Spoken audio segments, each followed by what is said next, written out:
Selamat pagi Bapak Ibu Saudara, Shalom. Mari kita siapkan hati kita untuk ibadah online kita pada pagi hari ini. Biar lewat ibadah kita pada pagi hari ini, Bapak Ibu Saudara dan saya dimanapun kita menyaksikan ibadah online kita ini diberkati Tuhan. Yang setuju katakan amin. Mari kita tundukkan kepala kita berdoa di hadapan Tuhan. Bapa di surga, terima kasih, kami bersyukur buat pagi hari ini Tuhan. Kami boleh ada sampai hari ini karena kasih karunia-Mu ya Tuhan. Terima kasih, kami bersyukur. Dan kami mau siapkan hati kami untuk memuji menyembah-Mu pada pagi hari ini. Limpahkan sukacita-Mu atas kami ya Tuhan. Dan biar kesembuhan, kelepasan lewat pujian penyembahan yang kami naikkan pada pagi hari ini, itu terjadi di dalam nama Tuhan Yesus. Terima kasih Tuhan, hanya di dalam nama Tuhan Yesus Kristus. Haleluya, amin. Mari kita siapkan lebih lagi untuk memuji Tuhan. Bapak Ibu, siapkan hatimu kepada Tuhan. Terima kasih Tuhan Yesus. Terima kasih, kami bersyukur Tuhan.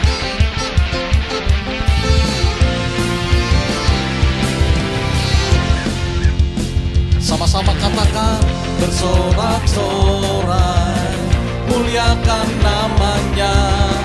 Dia berperang ganti kita. Bertepuk tangan,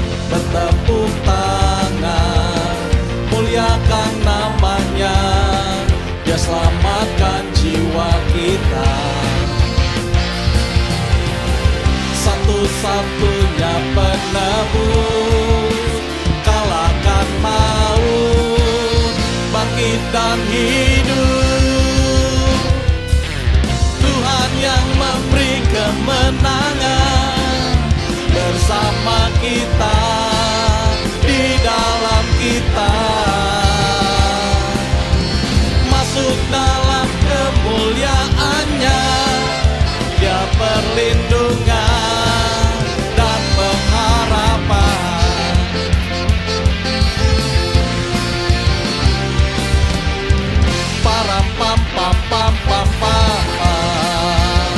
Bersorak-sorai, bersorak-sorai, muliakan namanya. Dia berperang ganti kita.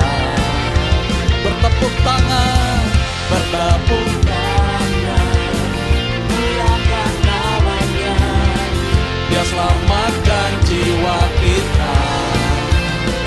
Mari tunjuk, Engkau satu-satunya penebus kami Tuhan. Engkau mengalahkan maut. Haleluya. Tuhan yang memberi kemenangan bersama kita, di dalam kita. Masuk dalam kemuliaannya, Dia perlindungan dan pengharapan.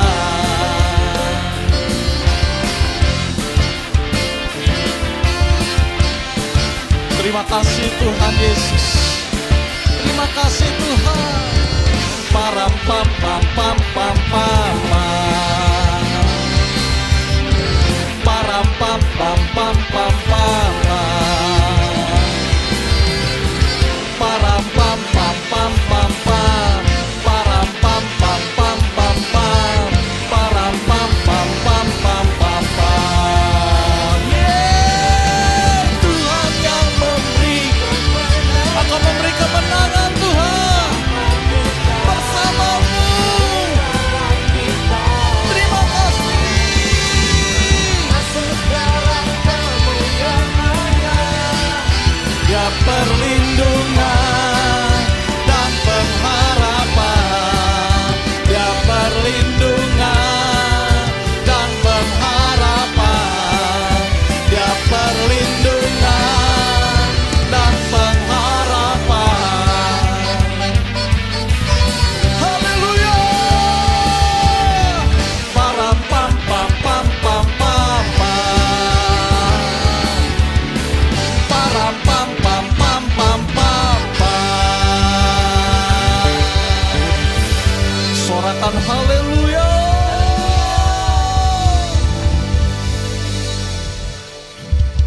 Mari kita sembah Dia.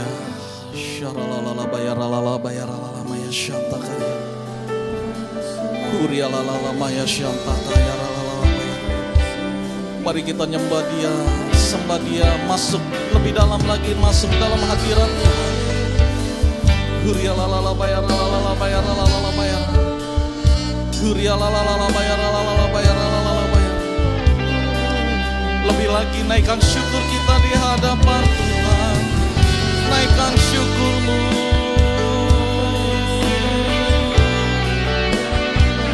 Naikkan syukur. Haleluya, haleluya.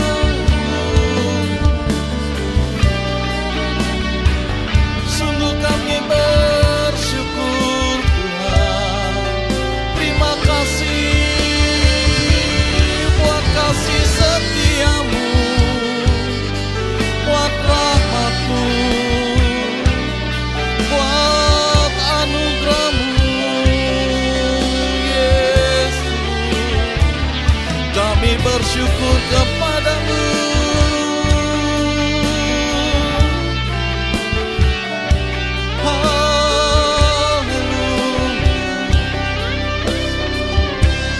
Mari angkat kedua tangan kita di hadapan Tuhan Yesus. Dengan segenap hatimu. Ku kagum hormat akan Engkau. Ku kagum hormat. Kami kagum akan Engkau. Kami hormat akan Engkau Tuhan.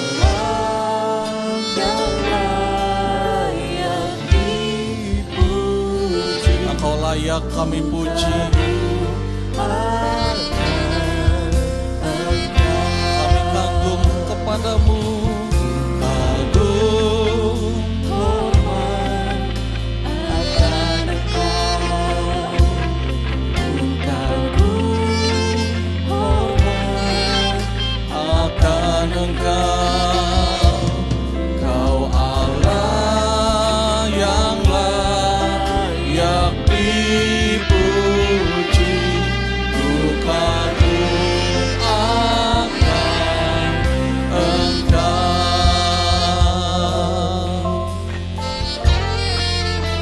Kau sungguh indah, Kau sungguh indah tiada taranya.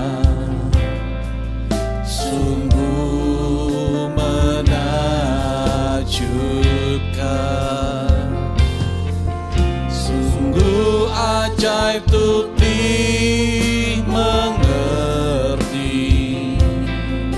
Lebih dari semua yang ada. Hikmat-Mu tiada terselami. Kasih-Mu dalam tak terduga. Kau sungguh indah tiada taranya. Mulia dan berkuasa. Mari angkat tangan kita katakan. Ku kagum hormat akan Engkau. Ku kagum hormat akan Engkau. Kau Allah yang layak dipuji. Ku kagum akan Engkau. Mari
Kami kagum akan Engkau Tuhan.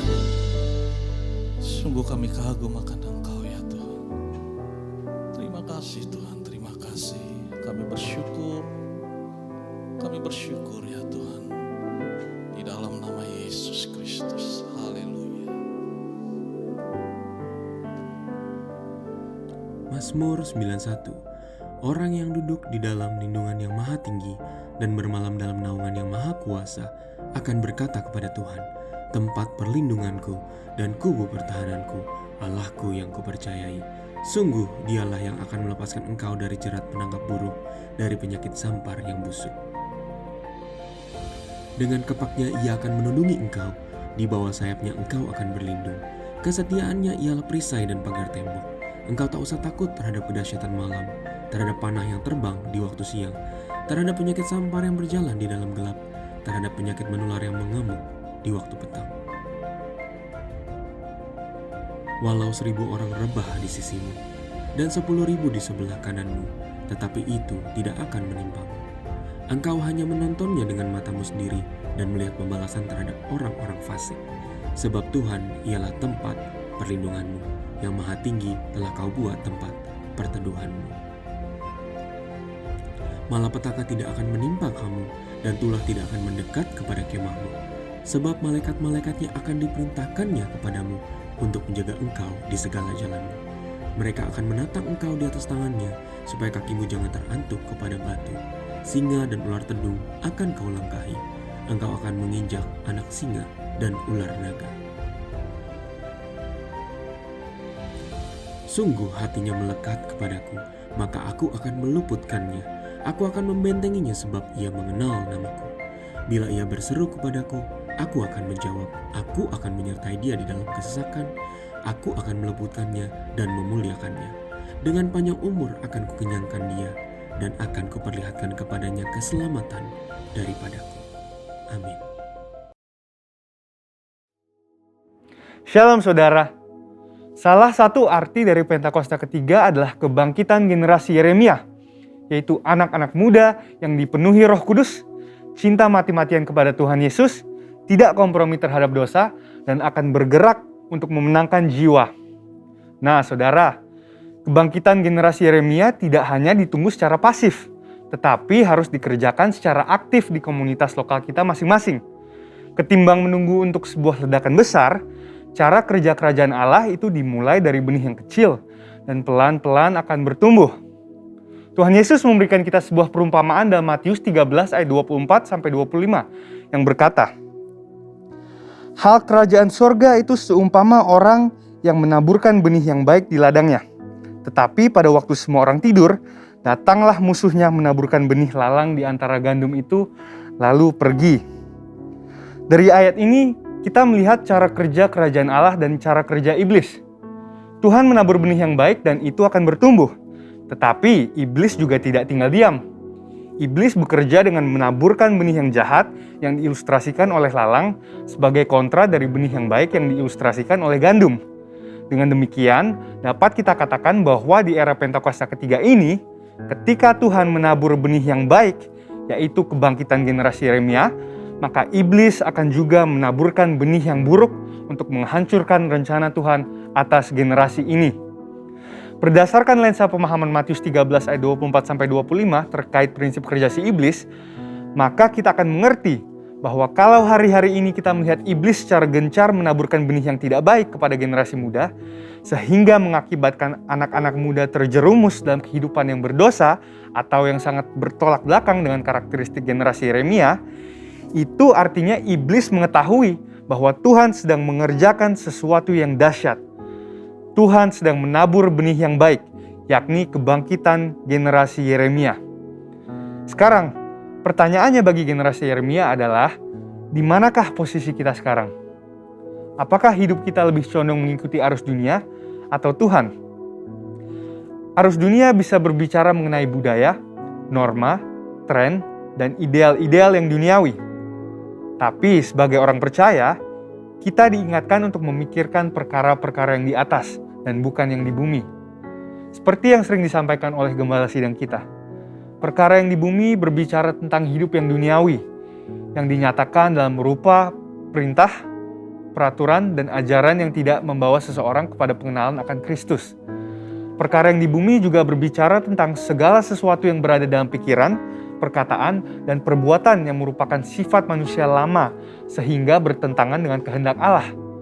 Tetapi sesuai Roma 12 ayat 2, generasi Yeremia harus berubah oleh pembaharuan budi supaya dapat membedakan mana kehendak Allah yang baik dan yang berkenan kepadanya. Sebaliknya, kehidupan kita seharusnya ada di dalam Tuhan sepenuhnya. Ini berarti bahwa kita hidup mengikuti prinsip, ideal, dan standarnya Tuhan, dan bukan yang lain. Dengan kata lain, kita diminta untuk lebih lagi memikirkan perkara-perkara yang di atas. Dan juga seperti yang disampaikan oleh gembala sidang kita, memikirkan perkara-perkara yang di atas berarti bahwa kita harus menilai, mempertimbangkan, dan memikirkan segala sesuatu dari sudut pandang kekekalan dan sorga. Dan kita juga harus berpikir dan bertindak sesuai dengan pikiran dan tindakan Kristus. Jadi di manakah posisi hidup kalian sekarang? Dan apa yang kalian tunggu? Untuk itu ada 2 langkah utama yang harus diambil oleh generasi Yeremia. Dan yang pertama adalah mengambil komitmen pribadi. Bangunlah kedalaman rohani. Gunakanlah waktu di masa muda kalian untuk membentuk spiritualitas, mentalitas, karakter, serta pengetahuan dan keahlian. Dan prosesnya memang tidak mudah, namun bukanlah hal yang mustahil. Mintalah pertolongan Roh Kudus dan beri dirimu untuk dimuridkan, dimentoring oleh kakak-kakak rohani, dan bergabunglah dalam komunitas rohani yang sehat. Yang kedua adalah menjangkau keluar, yaitu bergerak untuk memenangkan jiwa-jiwa sebagaimana diperintahkan kepada kita oleh Tuhan melalui amanat agung dalam Matius 28 ayat 19-20. Jadi apalagi yang ditunggu?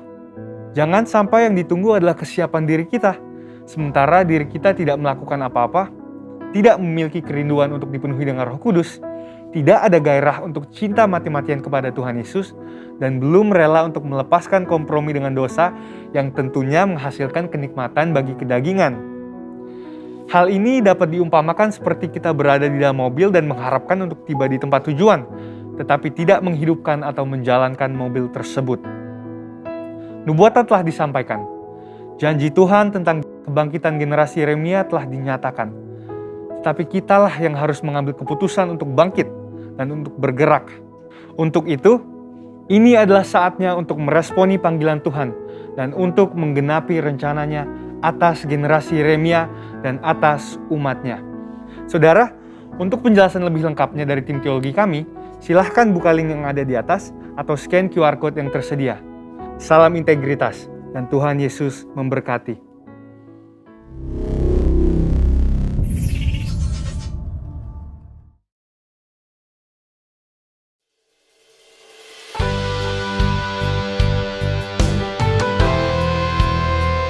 Pentakosta ketiga adalah pencurahan Roh Kudus yang dahsyat di zaman ini melebihi yang terjadi di Azusa Street.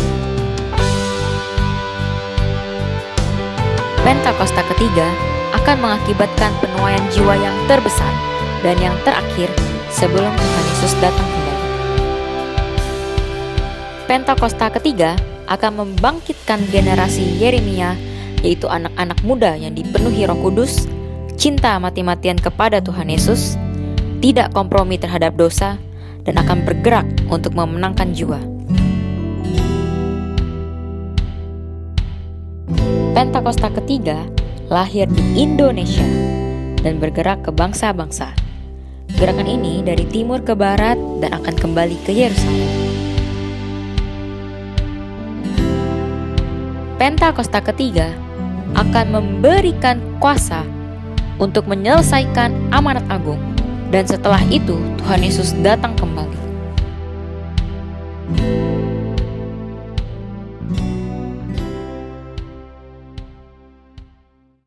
Shalom Bapak Ibu, puji Tuhan kalau kita pagi hari ini kembali bisa bersama-sama ibadah secara online. Mari sebelumnya kita mau satukan hati, kita mau berdoa. Bapa, kami mengucap syukur buat kebaikan-Mu Tuhan, buat kasih setia-Mu yang senantiasa melindungi dan menyertai kami Tuhan Yesus. Tiba saatnya pagi hari ini kami boleh bersama-sama ibadah secara online, biar Roh Kudus yang memimpin tuntun kami Tuhan. Berikan kami hati yang lembut Tuhan, sehingga lewat firman yang disampaikan, keberadaan kami semakin hari semakin disempurnakan di dalam Engkau Tuhan. Engkau juga yang menuntun setiap perkataan yang keluar pada mulut hamba-Mu, biar Engkau sendiri yang bicara Tuhan. Jadikan hamba-Mu sebagai sarana, dan lewat firman yang disampaikan ini Tuhan, biar semua ini boleh menjadi berkat. Terima kasih, terpujilah nama-Mu. Di dalam nama Tuhan Yesus kami sudah berdoa dan mengucap syukur. Haleluya, amin. Puji Tuhan, sekali lagi kita mengucap syukur ya. Saya berdoa biar kita semua sehat, kita semua kuat, kita semua ada dalam perlindungan Tuhan. Ada amin Bapak Ibu. Dan tema hari ini diberi judul Rencana Tuhan bagi Orang Percaya. Sebelumnya kita mengucap syukur kepada Tuhan ya, bahwa kondisi bangsa ini dari hari ke hari semakin membaik, di mana kasus dari hari ke hari semakin menurun, dan banyak yang dipulihkan, banyak yang disembuhkan, dan sedikit yang terinfeksi. Dan kita akan terus berdoa sampai benar-benar COVID ini bersih dari negeri ini. Ada amin Bapak Ibu, ada amin. Dan kalau kita lihat juga keadaan hari-hari ini, di mana sekolah demi sekolah sudah mulai dibuka, aktivitas sudah mulai berjalan hampir normal, mal-mal sudah dibuka, bahkan rencana gereja pun akan dibuka. Sekalipun semua masih dalam protokol kesehatan yang ketat, sekali lagi kita mengucap syukur kalau Tuhan bawa kita kembali kepada dalam keadaan normal. Semua karena kebaikannya, semua karena kemurahan yang sudah Tuhan berikan buat kita. Dan mungkin di antara kita masih ada yang merasakan dampak daripada pandemi ini. Ada yang mungkin ekonominya belum pulih, usahanya belum pulih, termasuk mungkin kesehatannya yang belum pulih sepenuhnya karena COVID, masih ada dampaknya. Sekalipun mungkin kita sudah berdoa kepada Tuhan, tapi kita belum melihat jawaban daripada Tuhan untuk memulihkan kita. Saya mau katakan, tetap percaya kepada Tuhan. Jangan pernah tawar hati, jangan pernah hilang pengharapan kita kepada Tuhan. Apa sebenarnya yang menjadi alasan untuk kita tidak tawar hati, untuk kita hilang pengharapan kita kepada Tuhan? Yang pertama adalah kita percaya bahwa ada tujuan Tuhan di balik setiap penundaan yang Tuhan lakukan atas setiap kita. Kita percaya Tuhan punya rencana yang indah dalam kehidupan kita. Kalau Tuhan menunda setiap seruan doa kita, artinya ada tujuan yang mungkin hari ini kita belum tahu tujuan itu, tapi berjalannya waktu kita akan tahu tujuan tersebut. Dan ini pun pernah dialami oleh Maria dan Marta. Mari kita buka di dalam Yohanes 11 ayat yang ke-1 sampai dengan ayat yang ke-6. Mari kita baca bersama-sama perikopnya. Lazarus dibangkitkan. Kita baca ayat yang pertama sampai ayat yang ke-6. Ada seorang yang sedang sakit, namanya Lazarus. Ia tinggal di Betania, kampung Maria dan adiknya Marta. Maria ialah perempuan yang pernah meminyaki kaki Tuhan dengan minyak mur dan menyekanya dengan rambutnya. Dan Lazarus yang sakit itu adalah saudaranya. Kedua perempuan itu mengirim kabar kepada Yesus. Tuhan, dia yang Engkau kasihi sakit. Ketika Yesus mendengar kabar itu, ia berkata, penyakit itu tidak akan membawa kematian, tetapi akan menyatakan kemuliaan Allah. Sebab oleh penyakit itu, anak Allah akan dimuliakan. Yesus mengasihi Marta dan kakaknya Lazarus. Namun setelah didengarnya bahwa Lazarus sakit, ia sengaja tinggal 2 hari lagi di tempat di mana ia berada. Jadi ketika kita berdoa kepada Tuhan dan kita belum mendengarkan jawaban sesuai dengan kita inginkan, ternyata hal ini pun terjadi atas Maria dan Marta. Di mana Maria Marta datang kepada Yesus, meminta kepada Yesus untuk mungkin menyembuhkan Lazarus dan memberi kabar bahwa Lazarus sakit. Tetapi apa yang dilakukan Yesus? Yesus berkata bahwa penyakit yang diderita oleh Lazarus itu tidak mendatangkan kematian, tetapi mendatangkan kemuliaan buat Tuhan. Dan bukan hanya itu, Lazarus, Tuhan Yesus nggak langsung berangkat, dia menunda 2 hari lagi. Sering hal ini pun terjadi dalam hidup kita orang-orang percaya. Sebenarnya apa yang ada di benak kita ketika kita berdoa, kita belum mendengar jawaban Tuhan. Atau ketika kita berdoa, situasi seolah-olah tidak berubah. Apa yang ada di benak kita? Mungkin yang pertama yang ada di benak kita, kita berpikir bahwa Tuhan nggak mendengar doa kita. Atau kita juga berpikir bahwa Tuhan nggak mengasihi kita. Atau kita berpikir bahwa mungkin ada sesuatu yang salah yang kita lakukan sehingga Tuhan nggak menjawab setiap seruan doa kita. Ternyata di balik setiap penundaan yang Tuhan kerjakan buat setiap kita, itu ada rancangan Tuhan, ada rencana Tuhan. Tuhan nggak mau semua kebaikan itu hanya buat kita. Tapi Tuhan mau segala sesuatu mendatangkan kebaikan buat kita. Tetapi segala sesuatu pun mendatangkan kemuliaan buat nama Tuhan. Ini tujuan Tuhan ketika Tuhan menunda untuk datang ke tempat Lazarus dan menyembuhkan Lazarus. Dan itu Yesus tidak lakukan. Jadi dari peristiwa ini kita belajar bahwa setiap penundaan itu ada rencana Tuhan. Ya kita belum pahami, kita belum mengerti. Tapi berjalannya waktu, kita akan tahu rencana Tuhan itu luar biasa buat kita. Ketika penggenapan atas setiap doa itu kita terima. Dan kita lanjutkan, kita lihat di ayat yang ke Yohanes 11 ayat yang ke 39. Kata Yesus, angkat batu itu. Marta, saudara orang yang meninggal itu, berkata kepadanya, Tuhan, ia sudah berbau, sebab ia sudah 4 hari ia mati. Jadi, Yesus baru datang ke tempat Maria dan Marta ketika Maria dan Marta melaporkan bahwa Lazarus sakit. Itu 4 hari kemudian baru dia sampai ke tempat di mana Marta dan Maria tinggal. Dan ketika Yesus datang ke tempat Maria dan Marta tinggal, ternyata Lazarus sudah dikubur dan sudah mati 4 hari. Dikatakan Lazarus sudah berbau. Seandainya pada saat ketika Maria Marta datang, Yesus datang, pasti Lazarus nggak mati. Pasti Lazarus nggak meninggal. Pasti Lazarus sembuh dari sakitnya. Tetapi ada yang mengatakan, kalau Lazarus saat itu sedang sakit, disembuhkan. Mungkin ada orang berargumentasi seperti ini. Kalau kita sakit, kita pergi ke dokter juga sembuh. Atau ketika kita sakit, kita nggak usah pergi ke dokter. Kita minum obat pun sembuh. Dan ini banyak yang terjadi seperti itu. Bahkan ketika ada orang yang baru mati, baru meninggal, didoakan, terus dia hidup kembali. Mungkin ada banyak alasan bahwa orang itu sebenarnya belum meninggal. Mungkin dia mati suri, sehingga ketika didoakan dia hidup kembali. Ada banyak alasan untuk menolak bahwa Tuhan bekerja atas diri Yesus.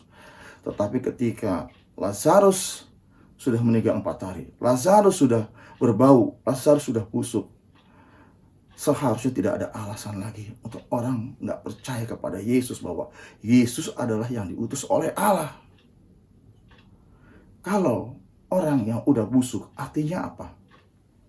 Di dalam tubuhnya itu jaringan tubuhnya sudah rusak, jantungnya sudah rusak, paru-parunya rusak, ginjalnya rusak, hatinya rusak, seluruh organ tubuhnya rusak. Bahkan mungkin sudah ada binatang-binatang kecil di dalam yang udah menggerogoti tubuhnya. Satu alasan lagi, kenapa Tuhan harus menunggu sampai Lazarus meninggal 4 hari dan berbau? Alasan yang lainnya adalah kita lihat di dalam Yohanes 11 ayat 42. Demikian firman Tuhan, aku tahu bahwa engkau selalu mendengarkan aku, tetapi oleh karena orang banyak yang berdiri di sini mengelilingi aku mengatakannya, supaya mereka percaya bahwa engkau lah yang telah mengutus aku. Yesus mau kasih lihat kepada mereka bahwa sekalipun Lazarus sudah meninggal 4 hari, tetap bisa dibangkitkan. Tujuannya apa? Supaya orang-orang yang ada di sekitar itu percaya bahwa Bapa yang mengutus Yesus. Kenapa harus demikian? Karena orang banyak pada saat itu mereka belum percaya sepenuhnya. Padahal mereka sudah melihat. Orang buta melihat, tuli mendengar, bisu bicara. Yang sakit dipulihkan dan disembuhkan. Tetapi mereka belum sepenuhnya. Tetapi lewat peristiwa kejadian yang dialami oleh Lazarus, Tuhan berkata supaya mereka percaya bahwa Bapa yang mengutus aku. Ini tujuan Tuhan dari penundaan yang Tuhan kerjakan Maria dan Marta. Dan kita lihat setelah peristiwa itu, Lazarus bangkit, Lazarus hidup kembali. Dan dampak daripada Yesus ketika Lazarus bangkit, di ayat 45 dikatakan, banyak di antara orang-orang Yahudi yang datang melawat Maria dan menyaksikan sendiri apa yang telah dibuat Yesus, percaya kepadanya. Oh, ini sesuatu yang luar biasa. Jadi target Tuhan menunda 2 hari, dan setelah 4 hari dia datang ke tempat Lazarus, di mana Lazarus sudah meninggal. Ternyata targetnya adalah supaya orang jadi percaya bahwa Bapa yang mengutus Yesus, dan benar terjadi. Banyak orang yang jadi percaya kepada Yesus. Bayangkan kalau ada orang yang hadir pada saat itu, ada anggap aja 200 orang yang hadir. Mungkin ada yang dari berbagai daerah. Kita kasih ilustrasi, Lazarus sedang ada di Jakarta. Yang datang tuh orang Tangerang, orang Bekasi, orang Bogor, orang Depok, orang dari mana-mana datang melayat Lazarus yang ada di Jakarta. Misalnya seperti itu. Dan ketika mereka melihat dan percaya kepada Yesus, mereka pulang ke tempat mereka masing-masing. Dan mereka menceritakan mujizat yang Tuhan Yesus lakukan yang secara luar biasa, di mana Lazarus yang sudah meninggal 4 hari itu bisa hidup kembali. Sudah busuk, sudah berbuat tapi hidup kembali. Pasti kabar ini akan menyebar. Dan efeknya apa? Ada penginjilan secara masif terjadi. Dan saya percaya lewat peristiwa ini banyak orang yang percaya kepada Yesus. Ini tujuan terakhir dari Tuhan Yesus menunda untuk datang saat Maria dan Marta datang mengabarkan Lazarus sakit. Biarlah kalau hari ini mungkin ekonomi kita belum pulih, pekerjaan kita belum pulih, usaha kita belum pulih, mungkin kesehatan kita akibat COVID belum pulih sempurna. Saya percaya bukan Tuhan gak mau menyembuhkan. Tiba saatnya ketika Tuhan menyembuhkan, ada kemuliaan yang keluar dari mulut kita. Bukan hanya kebaikan buat kita, dipulihkan, disembuhkan. Ekonomi kita pulih, kesehatan kita pulih, pekerjaan kita pulih, usaha kita pulih. Tapi ada nama Tuhan yang dipermuliakan, ada kesaksian. Ini yang Tuhan hendaki dalam hidup setiap kita. Jadi sekali lagi jangan tawar hati, jangan pernah hilang pengharapan. Ada amin. Itu poin yang pertama. Dan poin yang kedua,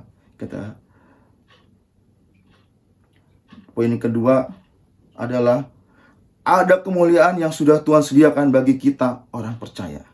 Jadi poin pertama adalah ada tujuan Tuhan di balik setiap penundaan.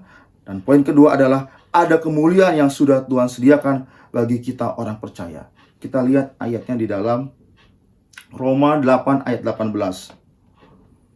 Demikian firman Tuhan. Sebab aku yakin bahwa penderitaan zaman sekarang ini tidak dapat dibandingkan dengan kemuliaan yang akan dinyatakan kepada kita. Jadi Rasul Paulus mengatakan bahwa penderitaan yang hari-hari ini kita hadapi, kesulitan apapun, itu gak sebanding dengan kemuliaan yang akan kita terima kelak.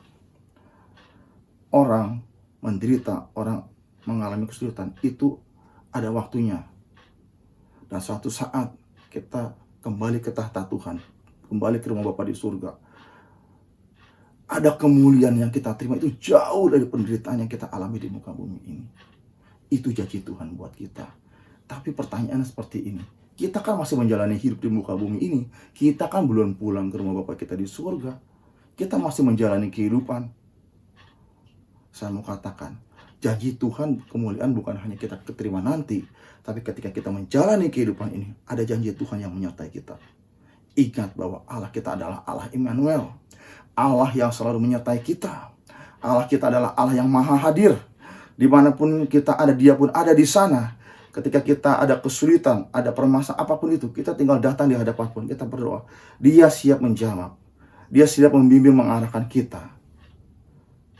Itu janji Tuhan buat kita ketika kita menjalani kehidupan di muka bumi ini. Bukan berarti ketika orang ada dalam penyertaan Tuhan, itu bebas dari masalah, itu tidak alami penderitaan. Tetap kita alami masalah, karena kita hidup dengan berinteraksi dengan banyak orang. Tetapi di tengah-tengah persoalan, permasalahan kita hadapi, ada intervensi Tuhan, ada campur tangan Tuhan, sehingga kita dimampukan untuk kita bisa melewati itu semuanya. Dan hal ini pernah dialami oleh anaknya Abraham, yaitu Ishak. Mari kita buka di dalam Kejadian 26 ayat yang ke-1 dan ke-3. Demikian firman Tuhan. Perikopnya, Ishak di negeri orang Filistin. Maka timbullah kelaparan di negeri itu. Ini bukan kelaparan yang pertama yang terjadi dalam zaman Abraham. Sebab itu Ishak pergi ke Gerar kepada Abimelek, raja orang Filistin. Lalu Tuhan menampakkan diri kepadanya serta berfirman, janganlah pergi ke Mesir, diamlah di negeri yang akan kukatakan kepadamu. Tinggallah di negeri ini sebagai orang asing, maka aku akan menyertai engkau dan memberkati engkau. Sebab kepadamulah dan kepada keturunanmu akan kuberikan seluruh negeri ini. Dan aku akan menepati sumpah yang telah kuikrarkan kepada Abraham, ayahmu. Jadi Ishak pun alami kesulitan, alami kelaparan. Bahkan dikatakan di ayat ini bukan kelaparan yang pertama. Artinya sudah terjadi beberapa kali kelaparan. Biasanya kalau seseorang alami kelaparan, satu negeri alami kelaparan, artinya apa? Tidak ada tumbuhan yang untuk bisa dimakan. Kenapa nggak ada tumbuhan? Karena nggak ada air untuk tumbuhan itu bisa tumbuh. Kenapa nggak ada air? Karena tidak ada hujan, kemarau panjang, sehingga tidak ada tumbuhan yang bisa tumbuh. Jadi negeri itu benar-benar kering, tidak ada air, sehingga menimbulkan kelaparan. Itu yang dialami oleh Ishak. Dan secara otomatis, secara naluri, ketika seseorang ada dalam kesulitan, dia akan berpikir mencari solusi. Sama ketika kita kemarin dalam pandemi, kita nggak kerja, sedangkan kebutuhan tetap ada. Kita berpikir apa yang harus dilakukan, jual A, jual B, jual C, jualan apa, yang penting kita bisa menguntungkan dan kita bisa mencukupi kebutuhan kita. Itu secara naluri, dan ini pun dialami oleh Ishak. Dia berpikir dia akan pergi ke Mesir. Kenapa pergi ke Mesir? Karena di Mesir ada sungai Nil, dan air yang ada di sungai Nil cukup untuk dia bisa bertahan hidup. Tetapi ketika Ishak hendak pergi ke Mesir, Tuhan berkata, jangan pergi ke Mesir. Dan Ishak taat menaati apa yang Tuhan firmankan. Sebenarnya Ishak bisa berargumentasi, Ishak bisa berkata, kalau saya nggak pergi ke Mesir, saya mau makan apa? Di sini nggak ada bisa dimakan, di sini kelaparan, kekeringan di sini, nggak ada air. Bisa aja Ishak berkata seperti itu, beralasan kepada Tuhan seperti itu. Tapi Ishak nggak lakukan. Ishak taat apa yang Tuhan firmankan. Dan kita lihat Ishak diberkati. Ishak bukan hanya disertai, tapi diberkati juga. Jadi ketika Ishak menaati apa yang Tuhan firmankan, Ishak diberkati Tuhan. Tanda-tanda orang disertai Tuhan adalah apa yang dikerjakannya berhasil. Dan ketika Ishak ada di negeri orang Filistin, dia menggali sumur, keluar air. Gali sumur lagi, keluar air. Pada saat itu adalah musim kekeringan. Sekalipun 2 sumur yang sudah digali direbut oleh orang Filistin, tetapi sumur yang ketiga yang dia gali, dia mengeluarkan air dan menetaplah Ishak di sana. Artinya apa? Ketika kita taat, Tuhan menyertai kita, dan apa yang dikerjakan semuanya menjadi berhasil, semuanya menghasilkan. Dan kalau kita lihat ayat berikutnya bahwa ini nggak lepas dari peran seorang ayah yang bernama Abraham. Ketaatan Abraham itu membuat Tuhan sendiri bersumpah untuk memberkati keturunannya. Nggak lepas daripada apa yang pernah Abraham lakukan kepada Tuhan. Sebenarnya apa yang Abraham pernah lakukan kepada Tuhan? Coba kita lihat di dalam Kejadian 12 ayat 1. Demikian firman Tuhan. Berfirmanlah Tuhan kepada Abram, pergilah dari negerimu dan dari sanak saudaramu dan dari rumah bapakmu, ini ke negeri yang akan kutunjukkan kepadamu. Jadi Abraham itu taat sama Tuhan juga ternyata. Disuruh pergi ke satu negeri, meninggalkan sanak saudaranya. Abraham pun pergi. Abraham pergi, padahal negeri itu belum tahu situasi kondisinya seperti apa. Tapi Abraham taat. Abraham melakukannya. Abraham gak lagi melihat perintah itu sulit atau tidak sulit untuk ditaatinya. Ada alasan atau tidak ada alasan untuk mentaatinya. Itu semua dikesampingkan. Abraham melihat justru ketika dia taat kepada Tuhan, inilah kesempatan untuk dia bisa mengasihi Tuhan. Itu yang ada di benak Abraham. Kesempatan untuk bisa mengasihi Tuhan. Biarlah hari-hari ini kita pun mau taat kepada Tuhan.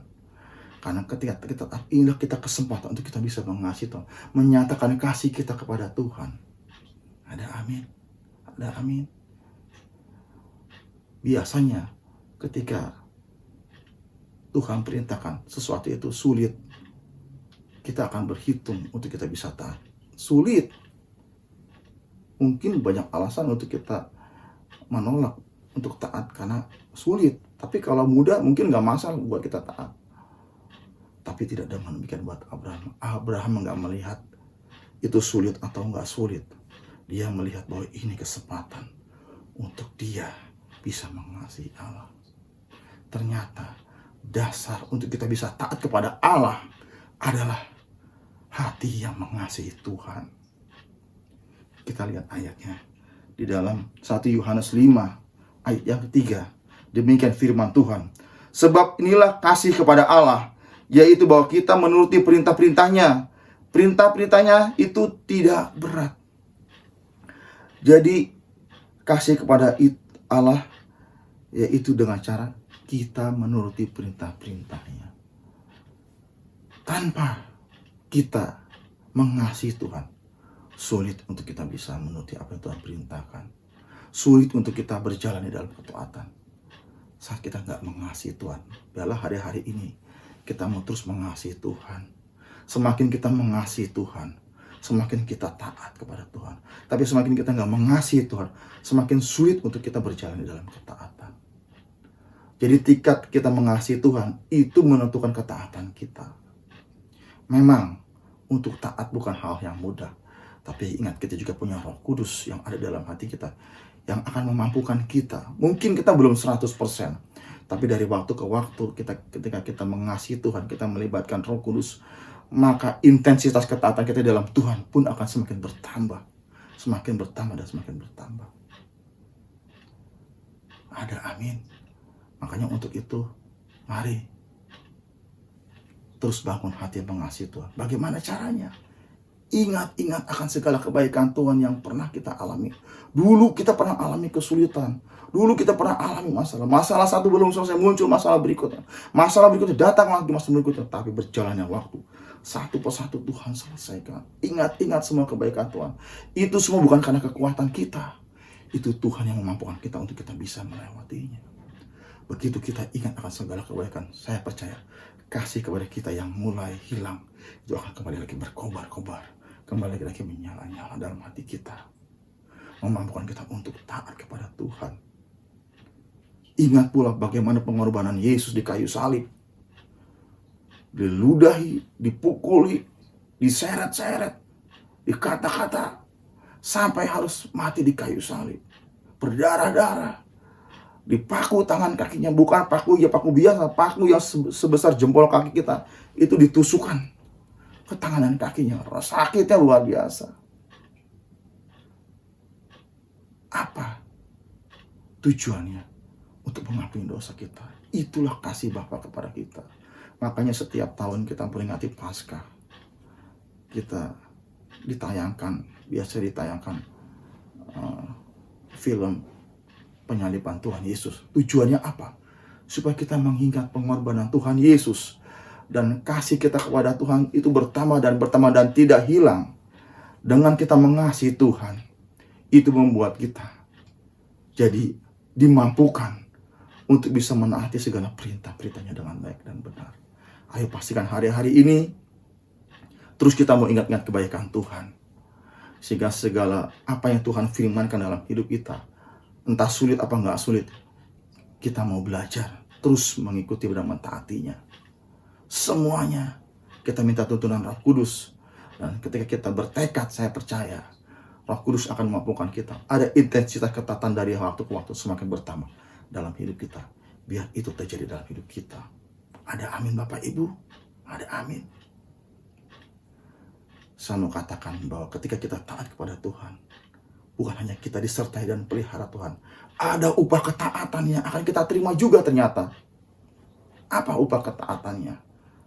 Kita gak hanya disertai dalam kehidupan kita, tapi anak-anak kita pun ada dalam penyertaannya.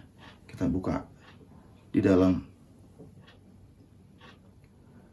Mazmur 37 ayat 25 dikatakan, dahulu aku muda, sekarang aku telah menjadi tua, tetapi tidak pernah kulihat orang benar ditinggalkan, atau anak cucunya meminta-minta roti. Ayat 20-nya dikatakan, tiap hari ia menaruh belas kasihan dan memberi pinjaman, dan anak cucunya menjadi berkat. Jadi ternyata upah ketaatan bukan hanya kita disertai Tuhan, dipelihara Tuhan, tapi anak cucu kita pun alami penyertaan yang sama. Bahkan dikatakan orang benar tidak ditinggalkan dan anak cucunya tidak meminta-minta roti. Tuhan gak akan pernah meninggalkan kita. Anak cucu kita dipelihara. Seringkali kita sebagai orang tua, kita planning anak sedemikian rupa. Nanti usaha A, kamu yang melanjutkan. Usaha B, kamu yang melanjutkan. Ini rumah A buat kamu, ini rumah B buat kamu. Ini ada tabungan, kamu bagi. Nanti ini juga ada asuransi. Kalau kamu sakit, kamu bisa pakai asuransi ini sehingga hidup tetap nyaman, hidup tetap ada dalam pemeliharaan Tuhan. Itu planning yang ada di benak orang tuanya. Itu bagus, itu baik. Tetapi kita bikin planning sedemikian rupa. Itu planning kita buat anak-anak. Tetapi Tuhan juga punya planning buat anak-anak kita. Dan planning itu bisa terjadi, bisa terwujud saat kita sebagai orang tua hidup dan berjalan dalam ketaatan, takut akan Tuhan, setia kepada Tuhan. Secara otomatis berkat yang kita terima itu pun impartasi kepada anak-anak kita, kepada cucu kita. Bahkan dikatakan bukan anak-anak kita saja, tapi cucu kita. Dan mereka bukan hanya diberkati, tapi mereka pun jadi berkat. Itu yang Tuhan janjikan. Sederhana janji Tuhan buat kita. Kita hanya taat kepada Tuhan. Maka jalan kehidupan kita, dari mulai kita ke anak cucu kita, itu semua ada dalam pemberian dan penyertaan tangan Tuhan. Amin Bapak Ibu, amin. Dan saya juga mau katakan bahwa kita orang percaya, itu pun orang-orang yang berhak menerima janji-janji Tuhan. Kenapa? Ternyata kita pun keturunan Abraham. Kita buka ayatnya di Galatia 3 ayat 29. Demikian firman Tuhan. Dan jikalau kamu adalah milik Kristus, maka kamu juga adalah keturunan Abraham dan berhak menerima janji Allah. Jadi kita mengucap syukur kita ada di dalam Kristus. Artinya apa? Janji yang pernah Tuhan berikan kepada Abraham, kepada Ishak dan Yakub, ternyata janji yang sama pun diberikan kepada kita. Kita mengucap syukur kepada Tuhan. Untuk itu saya mau katakan, jangan pernah tinggalkan Tuhan. Apapun kesulitan yang kita hadapi, masalah yang kita hadapi, apapun tekanan yang kita alami, jangan pernah tinggalkan Tuhan. Kenapa? Karena ada janji Tuhan yang Tuhan berikan kepada kita pun akan terima. Kita nggak terlepas daripada permasalahan yang kita hadapi, tapi di tengah-tengah permasalahan yang hadapi, persoalan penderitaan, di sana Tuhan campur tangan.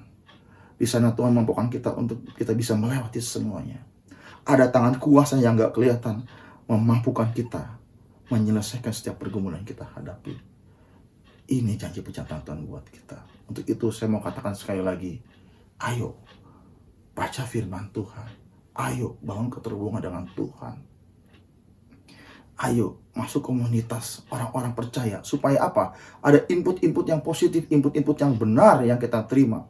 Sehingga itu mengokohkan iman percaya kita di hadapan Tuhan.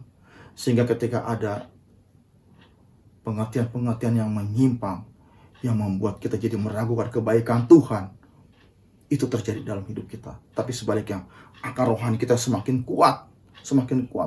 Sehingga ketika ada gelombang datang, badai datang, tekanan datang, pengertian-pengertian yang seru, yang keliru datang kepada kita, kita tetap kokoh berdiri di hadapan Tuhan. Dan kita tetap percaya kepada Yesus. Yesus Juru Selamat. Yesus adalah penebus kita dan tidak tergantikan. Kenapa saya katakan demikian? Karena ada banyak orang-orang percaya pun meninggalkan Tuhan. Kenapa mereka akhirnya meninggalkan Tuhan? Mereka nggak terima janji seperti apa yang Abraham terima. Mereka lepaskan janji-janji Tuhan yang seharusnya mereka terima. Dia pindah kepada kepercayaan lain. Semua diawali dari apa? Dari akar rohani yang tidak dibangun dengan kuat. Itu yang mereka lakukan, sehingga dengan doktrin-doktrin yang baru yang mereka terima, mereka diombang-ambingkan. Akhirnya mereka meninggalkan Tuhan. Dan mereka akhirnya tidak menerima berkat yang seharusnya mereka terima. Mereka jadi gak terima. Biarlah hal ini tidak terjadi atas setiap kita. Ada amin Bapak Ibu. Amin. Puji Tuhan untuk hari ini. Mungkin firman Tuhan sampai di sini terlebih dahulu. Kalau kita mau rangkum dari apa yang tadi diucapkan dari awal, Tuhan mau bahwa kita jangan tawar hati. Tuhan mau kita jangan hilang pengharapan. Sekalipun doa-doa kita mungkin belum dijawab. Kemudian kita percaya bahwa setiap penundaan yang Tuhan kerjakan buat kita pasti ada tujuannya. Tuhan mau hal ini bukan saja mendatangkan kebaikan buat kita, tapi Tuhan mau ini pun mendatangkan kemuliaan buat nama Tuhan. Dan yang berikutnya bahwa ada kemuliaan yang sudah Tuhan sediakan bagi kita orang percaya. Nanti ketika pulang kita ke rumah pada surga, kemuliaan itu kita terima. Bahkan ketika kita menjalani kehidupan ini, ada janji penyertaan Tuhan yang menyertai kita, sehingga kita dimampukan melewati setiap persoalan yang kita hadapi. Dan Tuhan juga akan mampukan kita untuk bisa taat kepada Tuhan. Begitu kita taat kepada Tuhan, kita akan melihat janji-janji yang Tuhan pernah berikan kepada Abraham, itu pun Tuhan berikan kepada kita. Syaratnya untuk kita bisa taat adalah mengasihi Tuhan, mengasihi Dia, sehingga kita dimampukan untuk bisa berjalan dalam ketaatan. Ada amin Bapak Ibu, ada amin. Mungkin sekian firman Tuhan pagi hari ini. Biarlah firman yang disampaikan pagi hari ini itu boleh menjadi berkat, dan lewat firman ini nama Tuhan dipermuliakan. Mari kita satukan hati, kita mau berdoa. Bapa, kami mengucap syukur buat pagi hari ini Tuhan, di mana firman sudah disampaikan. Kami percaya Tuhan, firman sudah disampaikan. Biar Roh Kudus yang terus memimpin menuntun kami, memberi pencerahan buat kami lebih lagi, sehingga kami boleh memahami setiap firman yang boleh kami dengar pagi hari ini Tuhan Yesus. Terima kasih Bapa di sorga. Ajari kami Tuhan untuk melihat segala sesuatu bukan dengan cara kami memandang, tapi dengan cara Engkau memandang Tuhan. Kami percaya Tuhan, biar segala sesuatu bukan hanya mendatangkan kebaikan buat kami Tuhan, tetapi mendatangkan juga kemuliaan buat nama Engkau. Ajari kami Tuhan untuk mengasihi Engkau dari hari ke hari lebih sungguh lagi Tuhan, karena dasar kami mengasihi Engkau itu memampukan kami untuk kami bisa berjalan dalam ketaatanmu Tuhan. Terima kasih buat kebaikan-Mu, terima kasih buat kasih setia-Mu. Engkau memberkati Tuhan setiap jemaat-Mu yang hadir pagi hari ini, yang ikut online Tuhan memberkati. Kau berkati pekerjaan, usaha keluarga mereka Tuhan Yesus, kesehatan mereka Tuhan. Bawa mereka Tuhan untuk semakin mengasihi Engkau Tuhan. Kami semua semakin mengasihi Engkau, sehingga apapun yang Engkau perintahkan kepada kami, kami tidak melihat lagi itu sulit apa enggak sulit Tuhan, tapi kami mau melakukannya Tuhan, karena ini kesempatan buat kami untuk kami mengasihi Engkau Tuhan Yesus. Terima kasih Bapakku di surga buat pagi hari yang indah ini Tuhan Yesus. Terima kasih, terpujilah namamu. Di dalam nama Tuhan Yesus kami sudah berdoa dan mengucap syukur. Haleluya, amin. Selamat hari Minggu, Tuhan Yesus memberkati.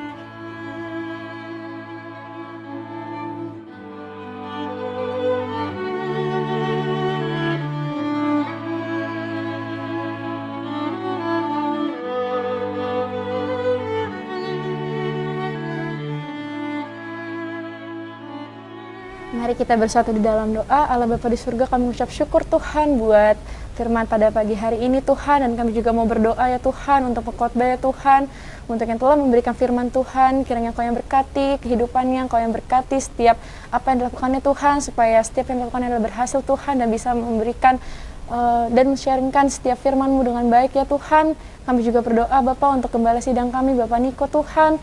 Engkau yang tambahkan lagi kemampuan atas beliau Tuhan. Engkau yang berikan juga hati sebagai hamba kepada Pak Niko Tuhan. Dan kami juga berdoa untuk Pak Freddy ya Tuhan, dan juga wakil gembala serta keluarganya Tuhan. Engkau yang berikan hikmat bertambah-tambah dan berkat yang berlimpah-limpah Tuhan.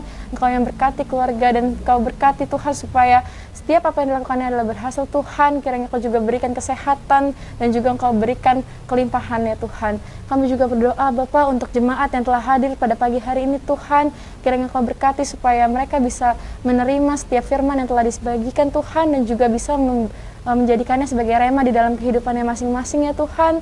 Kami juga berdoa ya Bapa untuk bangsa dan negara kami ya Tuhan. Kiranya Engkau yang berkati pemerintahan dari pusat hingga daerah ya Tuhan. Engkau yang berikan hikmat dan kebijaksanaan atas setiap pengambilan keputusan ya Bapa, supaya setiap keputusan yang mereka ambil ya Bapa berdasarkan daripada-Mu ya Tuhan. Kami juga berdoa Tuhan karena Indonesia, kami yakin Indonesia ada di tangan-Mu ya Bapa. Kiranya Engkau yang berkati setiap anak-anak muda yang ada di Indonesia Tuhan. Kami percaya Engkau yang akan membangkitkan generasi Yeremia ya Tuhan, generasi anak muda yang cinta mati-matian dengan Tuhan. Engkau yang hilangkan Tuhan COVID yang saat ini kami rasakan ya Tuhan. Engkau yang jauhkan ya Bapa. Kami percaya setiap persoalan yang ada di hidup kami ya Tuhan, pasti ada nilai positif yang dapat kami ambil ya Tuhan, supaya kami bisa tetap bersyukur Tuhan di dalam hidup kami ya Bapa. Kami mengucap syukur Tuhan buat setiap kasih-Mu dan setiap pengorbanan-Mu dalam hidup kami ya Bapa. Kiranya Kau yang berkati setiap kami ya Tuhan, supaya kami bisa tetap dekat dan intim hidup di dalam-Mu ya Tuhan. Terima kasih ya Bapa, kami mengucap syukur. Haleluya, amin. Mari kita semua angkat kedua tangan kita tinggi-tinggi, terima berkat Tuhan dengan iman. Diberkatilah kehidupanmu, diberkatilah rumah tanggamu, diberkatilah usahamu, dimanapun engkau tempatkan, kepada siapapun engkau berinteraksi, diberkatilah mereka karena engkau. Di dalam nama Tuhan Yesus, kiranya Allah sumber berkat, damai sejahtera dan sukacita itu memenuhi hidup kita setiap hari, dan penyertaan kasih sayang dari Tuhan Yesus yang menyertai dan menuntun kita dan memberikan kekuatan oleh Roh Kudus-Nya yang selalu menyertai, ada hidup tinggal bersama-sama kita mulai hari ini sampai selama-lamanya. Yang percaya sama katakan amin. Tuhan Yesus memberkati. Tuhan yang memberi kemenangan bersama kita, di dalam kita,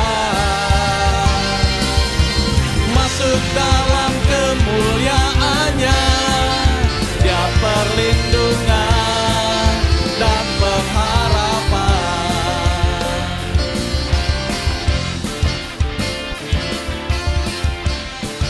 Terima kasih Tuhan Yesus.